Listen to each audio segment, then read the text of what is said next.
start to make choices from the woman or the man in the vision, right? Mm-hmm. Being able to understand fear and welcome it in and know I love it. And here it is like, hey, little fear buddy, come hang with me all day because I'm doing things all day That's the one thing that fear's not expecting you to do. Correct. And that's what makes it.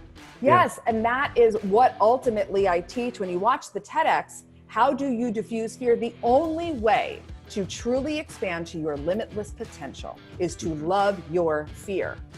Welcome to Stuck to Unstoppable, where we interview the world's foremost thought leaders to break things down in order to help you get past your hurts, habits, and hang-ups and finally level up and move forward.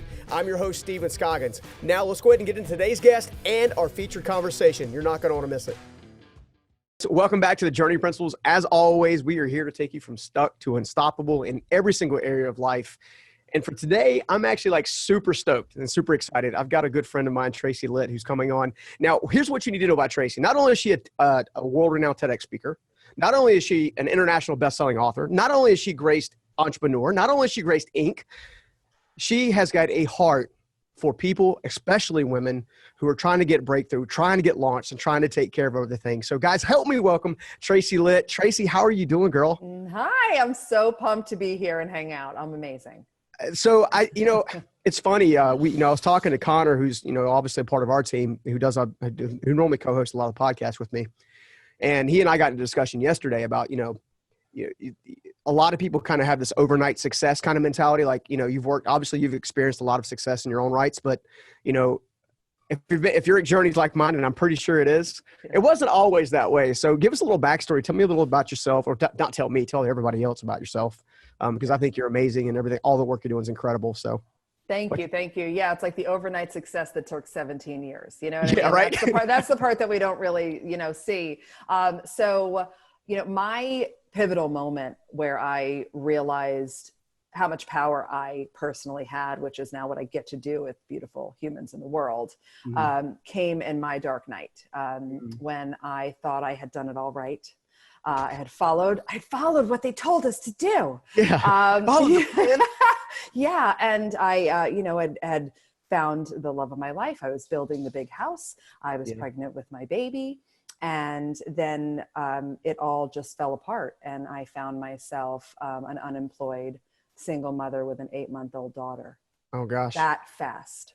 Yeah. And I really realized that. And when you're a little girl, you don't aspire to have that be your life. Right? Yeah, for sure. And in that moment, there was one particular night where I found myself just overwhelmed with whose life is this? How did this happen? Right? Yeah.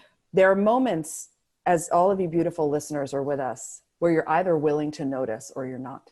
Yeah. We call it the awakening. Yeah. Boom. So that was mine, right? So that was that awakening where, I fell to the floor. I cried my eyes out, like fetal position, what is happening, and was willing to see what I wasn't letting myself see, and was willing to acknowledge the red flags I ignored and the things that I tolerated out of the relationship, all in the name of, but this is what I should want. And this is what it needs to look like. This is what the plan's supposed to look like. I'm this age, I'm supposed to be doing this thing. Yeah. Exactly. Yeah. And then in that moment was so available to notice and so dropped into myself enough to hear my higher self. Yeah. To hear her say, get up, wipe your eyes. Yeah. You are made for so much more than this baby. Yeah. Right.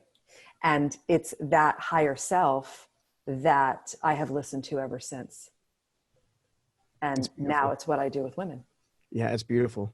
Now, you've done a lot of really cool things. There's the Lit Factor. So tell everybody what the Lit Factor is, Miss Tracy Litt. Well, first of all, we give kudos to my dad because what a killer last name he gave me. Yeah, I know, right? Right? What a win. You give a new terminology, let's get lit. That's for sure. Right, exactly. So the Lit Factor is my personal growth and coaching company. I birthed her September 1st, 2016. And amazing. So we'll be 4 years old soon. And it has been nothing short of incredible growth, incredible mistakes, incredible failure, incredible success. All of that. All of it, which is which is what allows the enjoyment of it, right? I think we get so, that's what I want, and we go for something, and sometimes we miss out on each day and every day on the road there. The process. Yeah. And There's I power in the that. process and prosperity in the process if we're open to it, for sure. Absolutely. And I think loving the process is one of the or under discussed keys to your highest success. Yeah. Right. Sure. Because it keeps you detached from the outcome. It keeps your energy really in the zone of like, I love what I'm doing. I'm present to what I'm doing. And it's really jam out on that, which really expands your ability to execute and call things to you. Yeah, absolutely. One of my favorite topics that I've, in watching what you've been doing and studying kind of your platform and whatnot that you discuss a lot is fear. Now, fear comes around in, 1,000 different forms. I'm not good enough could be a form of fear, or that job is too big for me to go after, or, I'm married, so I have to be completely like zoned into what the other person wants versus kind of living their own life, and, kind of like a conjoined life. My wife and I, we live separate lives together. Like she's my better half, we make each other better kind of thing. So how did you discover that, there was a passion point for, on the topic of fear? And then, how did you discover that? How did you shake yourself from it? And then how did you use that to start blessing all these women all over the world? Yes. Okay. So, and my second awakening from my higher self, right, which came, so I had built a corporate career from that night crying on the floor. My higher self brought me, and I had built a corporate career. I was a vice president of human resources. And, it was one of those, it was fruitful. Like, it was great. They loved me. I loved them. I made a lot of money. All was well, all was well, but my soul was dying. And there was a higher self calling of, you're not done. Keep going. What are you really here to do? Right. And that's when I started to discover the coaching world, personal development in a much more heightened way than just being a self-help book reader. Right. Yeah. And I found the coaching school I wanted and sat on it for 2 years. So this is when I started to learn and understand fear, because in those 2 years of paralyzation, what I now teach as the fear talk track in my head sounded like, is this really going to work? Is it too much of a risk? Do you think you'll really be good at it? What if you suck? What if you don't succeed? What if this is a big miss? Everything's good. Are you sure you really want to do that? Right? And that played over and over. And because I didn't understand fear, I didn't understand the biology, which is what makes me so passionate about it now, I did nothing and I let it lead. And as a result of me letting it lead, it was 2 years of me just like staring at the enrollment for the coaching school. Right. And not doing anything. And then when I took the leap, which was another night where like literally heard myself, you are not willing to die without going full out in your life. Get up and do it. Right. Then that's the one message I think everybody needs to hear over and over again. I will share this. If you're going to die, may as well do it trying. Well, absolutely. Well, that, and no one gets out alive. So just go for it, because what are you really holding back on? Right. So once I experienced that for myself, I'm a very curious, questioning person. I always have been. And I kind of went, well, what was that about? What really happened there? Because I'm going to keep up leveling and I'm going to keep leaning into risk. And in order for me to have anything different than I have right now, it inherently means I need to enter the unfamiliar. And anytime I'm going to enter the unfamiliar, fear is going to be like a loyal dog, like, hey girl, I'm right here, So how do I deal with this? Because the ways we've been taught to deal with it are wrong. This push, aggressive, do it, overcome, yell at it, make it go away, actually makes the fear louder and more pervasive.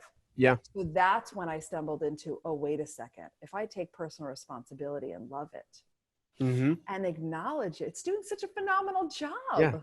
Right? Yeah. And studies have shown me on the journey. Studies have shown that adversity is by far the best teacher, and the people that lean into it, right? Neuroplasticity takes over. They start growing, right? And they become what we refer to as unstoppable. We always say that, being stuck is nothing more than not making progress. Being unstoppable is always making progress. That's right. And one of the things I'm hearing you say repetitively is not only do you have to have the awakening, but you also have the action, and only action will lead to actualization. 1,000%. And the consistent raising of that awareness. So you have the awakening, and our awareness is the key. Your ability to notice, right? Your ability to call yourself out when you are in a behavior of fear. Because to your point, every block every person has is fear-based. No, there's no gray there. Fear, for sure. Fear of success, fear of rejection, fear of the unknown, fear of believing what other people think, fear of being excluded, fear of, fear of being embarrassed, fear of feeling your feelings, right? All of the things. Do you think that's why people struggle with fear so much, is because it has so many different faces and voices? Yeah. And it's really hard to kind of single out? I think we struggle with it until we understand it appropriately. Right? I think we struggle with it because we don't realize how insidious it is. Right? So I'll give you another: lack of clarity. That's fear in disguise. Impatience. That's fear in disguise. Right? So really realizing that what you're moving through is always a product of fear, and then learning what it means to really love it, to understand the biology, to start appreciating it, right? And then using it like breadcrumbs on a trail to your highest success. Well, in your TEDx, you actually break that down really well. You start talking about the biology and stuff like that without giving your TEDx away, because everybody should go watch this TEDx talk, by the way. Like, everyone. It's an amazing talk. It will give you an awakening all of its own. But, talk a little bit about the biology of fear and how that kind of affects us, physiologically, mentally, etc. Yeah, absolutely. So our mind body, and I refer to it as our system, right? Because our minds and bodies are connected, even though we don't realize that a lot of the time. Yeah, exactly. That's why you can make yourself sick with too much worry. We'll talk about that topic another day, because worry is an awesome one. Your system is wired for survival. Once you wake up and take a breath, your system thinks you're winning. It's like, sweet, Steven nailed it. We're good. We don't have to do anything else, right? And because it's wired for survival, it is committed to you never changing. It is committed to you staying the same. So the challenging part of that is everything you desire lives in the different, lives in the unfamiliar, right? In the uncomfortable. Correct. And the discomfort is real. It's not just like some meme or graphic we put on social media. Yeah, I mean, it's emotion, it's attitude. You can actually sense it in your fingers. Pain. Yes, during an up level, when you're really expanding into this unstoppable version of yourself, you will feel it, right? So to really understand that what we're up against here is a wiring that is screwing you over. On a regular basis and holding you back. Right. Which is the blind spot. Which is what makes your level of agency and power so critical, what makes you really hearing me when I say, listen, you are the being that has the mind. You are the being with the system. You are the highest level of power here. So stop walking around just letting your mind lead and listening to your thoughts, because it's not trying to help you. Your system doesn't care if you're thriving, if you're prosperous, if you're nailing it, if you're speaking on stages, if you're writing that book. In actual fact, it's banking on the fact that you won't. Right? It's that understanding that changes everything. And then all of a sudden you start to believe me when I say you have all the power. It's funny. The more and more I talk, more and more excited I get. We're definitely cut from the same cloth, for sure. I can tell why this probably led you to create the choice method, right? Yes. So how can you utilize the choice methodology to begin to overcome these voices, this limiting belief, this uncertainty, this fear, this worry that comes with all this stuff, so you can actually, kind of let it go. Now, you and I both have had these multiple levels of awakening moments, right? Yes. We've climbed multiple levels of stairs. But how can people use the choice method to do that in their own lives right now? Yes. So the choice method, I love that we're talking about this, is a 4-phase method that works 100% of the time when you work it. Because what I'm teaching you to do, and I'll obviously go over it right now, is start to make choices from the woman or the man in the vision. right? Mm-hmm. Being able to understand fear and welcome it in and know I love it. And here it is like, hey, little fear buddy, come hang with me all day because I'm doing things all day That's that the are one thing that pushing me fear is out. not expecting you to do. Correct. And that's put what your arm makes around it. Yes. Yeah. And that is what ultimately I teach when you watch the TEDx. How do you diffuse fear? The only way to truly expand to your limitless potential is to love your fear, right? And because I'm going to teach you how to make choices from the future, you're basically making fear omnipresent, right? You're bringing it toward you. So the first phase in the choice method is to notice, right? So let's say you're talking about writing that book, okay? Yeah. And we all have had, when I was writing my book, right? We all have these moments. You have that first notice moment where you go, it's been on my, schedule to write for like a month and a half now, and I still haven't written 2 sentences. Yeah. That's the first phase, notice. If you don't notice, you will never shift. Yeah. Right? You may have watched a lot of Netflix. Right. 100%. Right. You've like reorganized your closet 17 times and you find all of these shiny object procrastination things to do. So the first step is noticing what's happening. Yeah. And then the second phase is interruption. And this is critical because this is where I love that one. It's huge. Yeah. It's an interruption. One of the keys to this whole unstoppable game is your ability to create safety in your system. Because when you go out into that unfamiliar, right, we're talking about, and your system's like, hell no, and it starts to feed you like thoughts of doubt, which is all where your doubt comes from, is fear-based, right? Sure. That's when your system is screaming, like, give me some safety, because right now, as your system, it thinks it's entering a potential threat. So when you can learn how to build a flexible nervous system and how to interrupt through the special breathing and holding your heart and talking to yourself and saying, the truth is I'm safe. Yeah. What I'm doing is expanding. Like, I'm stepping into my dreams. We've got this, right? Yeah. Now what you've done is you've dropped out of your head. You've changed out of this stress-based sympathetic nervous system thing that happens with fear, and you've interrupted. You've dropped into your body. Now you're able to move into phase 3, which is the key question. What would she do, right? Or what would he do? Yeah. And that question is about the man or woman in the vision, because you are no longer authorized to make decisions as the person listening to us right now. Yeah. Because that person is making decisions based on current reality and emotional addictions and past experience. Yep. And you will continue to make the same results. It's like, no, what would she do in context of this book example? Yeah. She would sit down and bang out her first chapter. She would hire that book coach that I've been lingering on because I'm going, should I spend the money? Should I not? All that limiting lack shit that happens before, right? So what would she do? She would hire the book coach. She would sequester herself and write that book, and then boom, you do it. Yeah. And that method will, like, it's like a leapfrog. Yeah. Over and over and over again. Yeah, before you hit the phase 4, I want to park just there just a second. A friend of mine, Rory Vaden, you may or may not know Rory.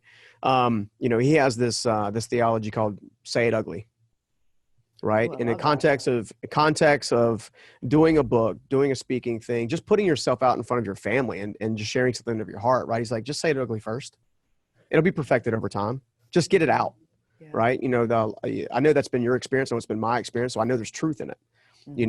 So when you terms of that, would you also say to everyone out there that it makes a lot of sense just to put the effort in and try? I mean, that is interruption.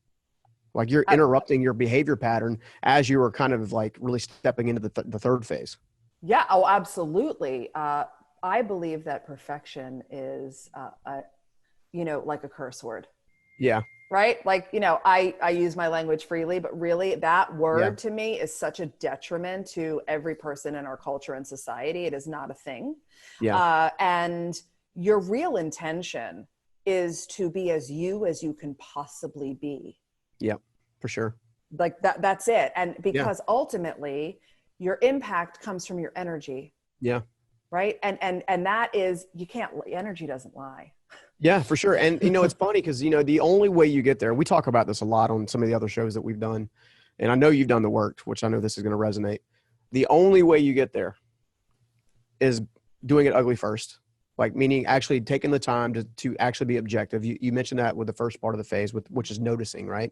It's self-awareness all day long. Like what makes you strong? What makes you, what caused you to struggle?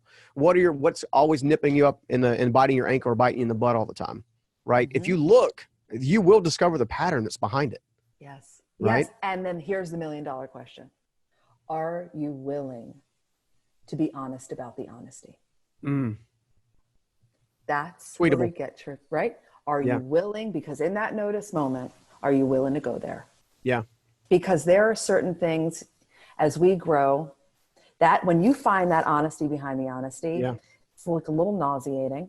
Yeah. There are moments where you're like, I can't believe I actually think that right now. Yeah. I can't and because your level of relationship with self is so deep, your love for yourself is so unconditional. You have healed anything where you used to beat yourself up, because we don't play that way. Let's be clear. Becoming unstoppable means you are so highly self-compassionate. You give yourself so much grace so that you can be honest, because that's how you get there. That's how you get there. To me, that's what jazzes me up, because now we've hit the nugget, right? You've excavated something that is going to catapult you. And once you remove it, you can replace it with something that can actually take you there. That's one of the things that when we work with people all the time, I've had the honor and pleasure of working with, people like yourself, CEOs and professional athletes and so on and so forth. And the one thing that I see differently between them and others who refuse to take the step or become unstoppable, as we like to say, is the willingness to go there. Right? Yeah. Yeah. If you don't go there, you can't discover what's really in there. Right. And there's beauty there. There's beauty there. And what's interesting about it is it's fear of going there. Here's fear again. Yeah. It's fear of feeling all the feelings. It's how willing are you to feel the feelings? How willing are you to feel embarrassed and concerned and unsure and all the different feelings that come along with feeling your feelings. Right? Yeah. And it's just so exciting to me, because as spiritual beings having human experiences, feeling our feelings is everything. It's so natural. It's so beautiful. Yeah. Yeah. I mean, there's beauty in every single thing. You look at a volcanic eruption that, that completely wipes out corner of an island, or it builds a piece of an island that wasn't there. It doesn't take very long before nature takes its course. There's a beautiful flower breaking through the surface. Yeah. And then you look out 50 years, all of a sudden there's a forest there that used to be nothing but volcanic rock. Maybe it's a little longer than 50 years, but it happens over time. Yeah. And I feel like the step by step process is the way to get there for sure. So what is phase 4? This is what makes that fun. It's do the thing. Right? So ultimately phase 4 is executing the new choice that phase 3 brought to you, because again, you're asking, well, what would he do? Well, what would she do?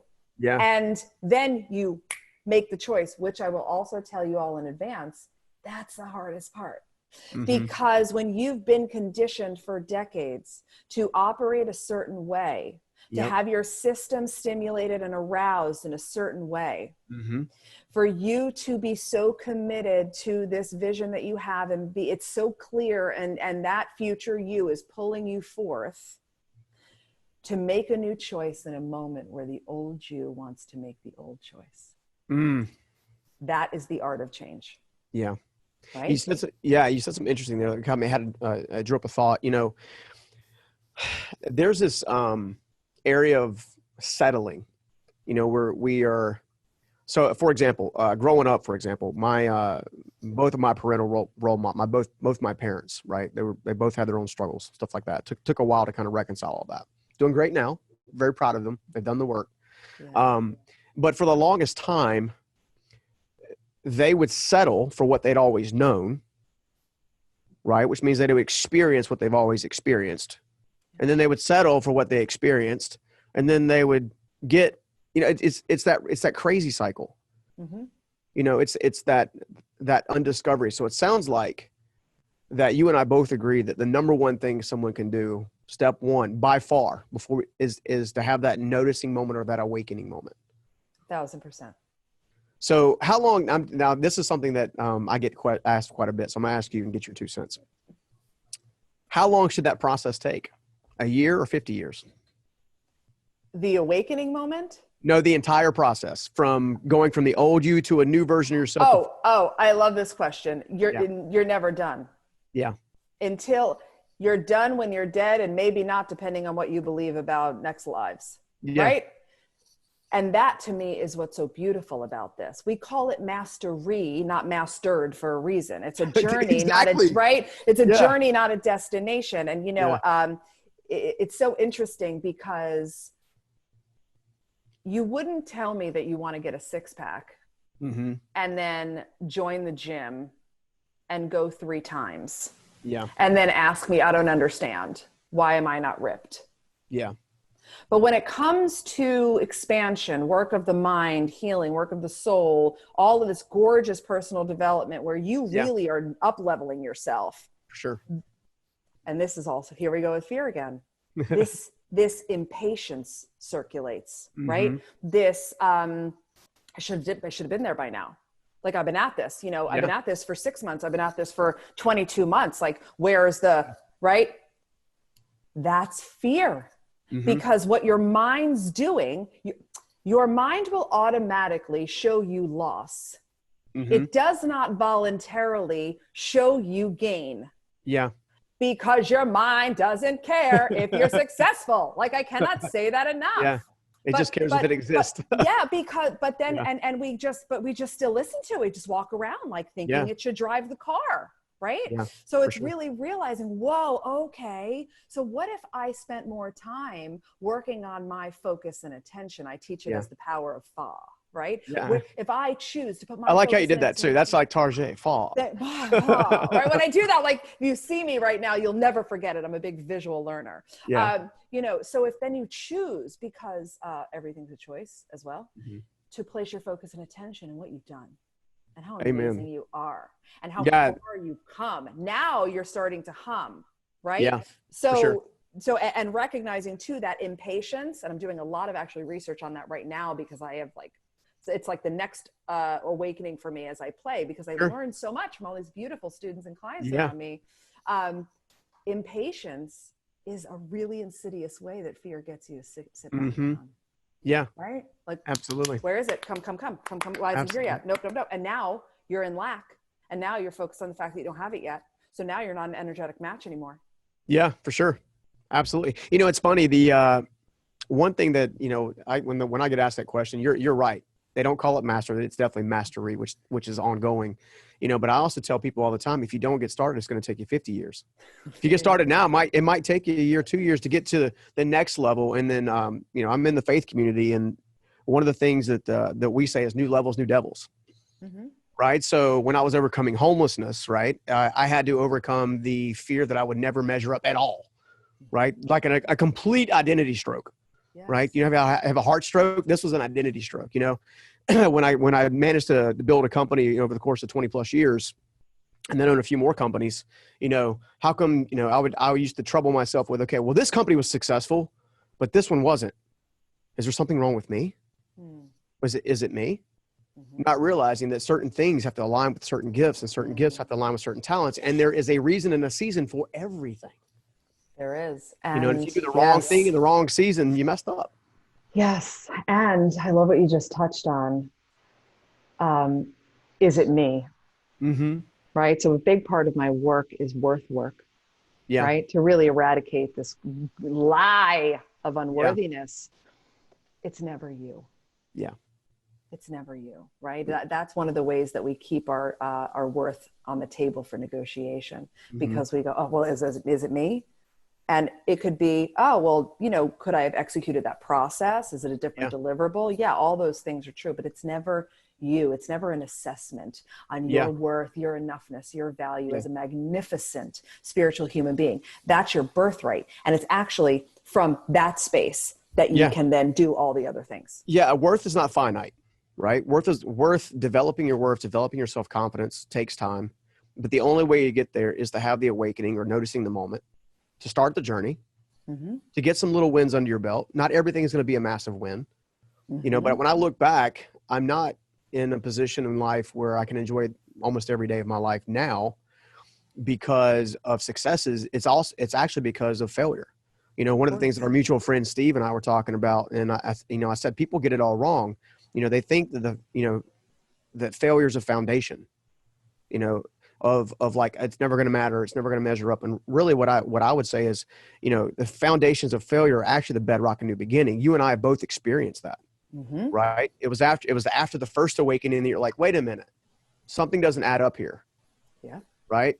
And that's what got us going on this journey. So give me one final thought for the listeners out there. Right. And large majority of them are your people. They're definitely wonderful female aspirational identities. They're trying to do all kinds of amazing things. So. Yeah. Oh, well, I'm going to leave this at failure is not even a thing. Right? Failure is not a thing. Failure, you know, if you think about it, one day when people were naming things, something didn't go the way that somebody wanted it to go. And somebody else who was the person who chose the name for things, like this is a coffee mug and this is a pen, said, okay, failure, that's what that thing is, right? And then through the way our society and culture is, it is churned into this, if you fail, it must mean you suck. If you fail, it must mean that's not for you. If you fail, that must mean you're never going to be good at it. And none of those things are true, because failure is not a thing. What we do is we intend towards something, and it either goes the way we want, sweet. And if it doesn't, amazing, because we get a piece of data. We get some self-discovery, and then we apply it over and over and over again. Yeah. No such thing as failure. Always learning. Right. And that's also what it means to really, truly do mindset work every day, to decide what construct are you subscribing to? What do you really believe about that? What paradigm do you want to see this on? Yeah. You can choose it. Well, I have enjoyed this beautiful experience, and I really appreciate you taking the time out of your busy schedule. I know you're building a lot of exciting things. I can't wait to see those kind of come to fruition and be launched, and be part of the audience and let the audience engage for sure. Help me understand, or actually help the audience understand, what's the best way to connect with you on a regular basis to get more of your awesome content and kind of learn how to make this mindset shift. I would love to give you an awesome 30-minute free video training, and start there. It's go to feelthepowerofcalm.com. So it's feelthepowerofcalm.com, and it's me hanging out 30 minutes, walking you through calmness, nervous system flexibility, and other awesome things. So we can start there. And then the Litt Factor everywhere. Litt with 2 T's, right? Social media, website. You can find me all over. Amazing. Amazing. Well, thank you for this beautiful experience. I can't wait to do it again. Yes. I know that myself and a handful of other, Evan and a few other people, are looking at doing something special, maybe later or beginning portion of next year. And I'm excited about that and seeing that come to fruition as well. But I have to say goodbye now, but I don't want to. This has been so much fun. Like I could do this I could do this for another day. So thank you again. You're amazing, and blessings to everything you're doing. And I can't wait to see it continue to shape up. And your mission was a little bigger than mine originally. You said 1 billion lives. I'm like, man, I put mine at 1 million. So I need to man up here. Together we'll hit the 1 billion. And thank you for having me. I really appreciate it. And I'm honored to be able to hang out in your space. Awesome. Well, thank you so much again. I'll talk to you soon. Okay. Thank you. All right. Bye. Bye. Take care. Tracy Litt just schooled us all on what it takes to overcome fear. And if you want to keep your journey moving forward, you're going to have to check out this interview right here. Seriously, do it now. It's totally cool. But here's what I want them to think about. If you have a lump or a bump and you're like, oh my gosh, I got this like weird bump in my boob.